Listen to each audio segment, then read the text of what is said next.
নমস্কার, আমি দেবী চৌধুরী। তো আপনাদেরকে আমি আরেকটা নতুন কন্টেন্ট নিয়ে এসেছি যে মেসেঞ্জারে কল আমরা সবাই বিরক্ত, যেহেতু আমাদের ফলোয়ার্স বেড়েছে।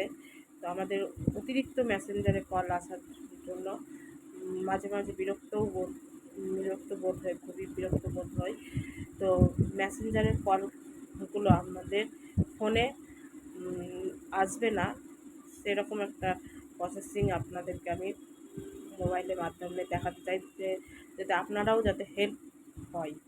তো সেই জন্য দেখুন আমি কেমন করে সিস্টেমটা আমি মেসেঞ্জারের কলটা আসা থেকে বিরত হতে পারছি। তো আমিও খুব ডিস্টার্ব হই মেসেঞ্জারে কল আসতে গেলে। তো দেখুন এরকমভাবে আপনাদের চেষ্টা করুন যে আপনারাও হেল্প পাবেন। তো আমার ভিডিওগুলো ভালো লাগলে আপনারা অবশ্যই আমাকে লাইক করবেন এবং শেয়ার করে দেবেন। আর এই যেসব আমি কন্টেন্ট এটা বানাচ্ছি, যে আপনারা এটা সবারই পক্ষে এটা হেল্প হবে। তো সবাইকে শেয়ার করে দিবেন। তো দেখুন কেমন করে আমি করি। প্রথমে আমার মোবাইলে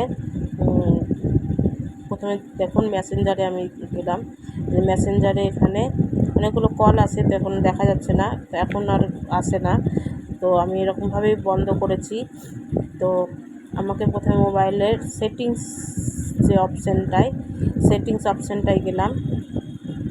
অপশানে গিয়ে এখানে দেখুন অ্যাপস যে আছে, হ্যাঁ অ্যাপসটাতে আমি গেলাম। অ্যাপসটাতে গিয়ে দেবেন মেসেঞ্জারের অপশান দেখাবে। সি অল অ্যাপসে গিয়ে মেসেঞ্জারের এখানে এসে দেখবেন পারমিশনে যাবেন। পারমিশনে গিয়ে এখানে ফোনে যাবেন। ফোনে গিয়ে এখানে অ্যালাউ করা থাকে, এখানে ডোন্ট অ্যালাউ করে দেবেন। আর আবার ব্যাকে যাবেন। ব্যাকে গিয়ে আপনাদের নোটিফিকেশানে যাবেন, নোটিফিকেশানটা বন্ধ করে দেবেন। আর তারপর ফটোস ভিডিওসে যাবেন, এখানেও ডোন্ট অ্যালাউ করে দেবেন। তাহলে দেখবেন আপনাদের মেসেঞ্জারে আর কোনো কল আসবে না। তো এটা যদি আপনাদের ভালো লাগে শেয়ার অবশ্যই করে দেবেন, আপনারা হেল্প হবে। নমস্কার।